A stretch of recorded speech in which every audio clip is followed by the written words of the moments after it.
218 BC, Hannibal Barca led his army across the impossible the Alps. 40,000 soldiers, 37 war elephants.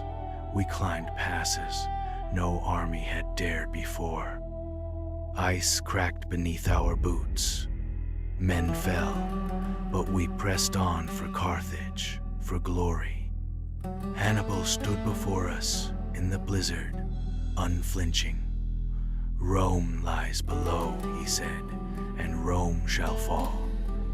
We descended the Alps like a storm unleashed, battered, frostbitten, and unstoppable. For the first time in 15 days, we saw green valleys far below.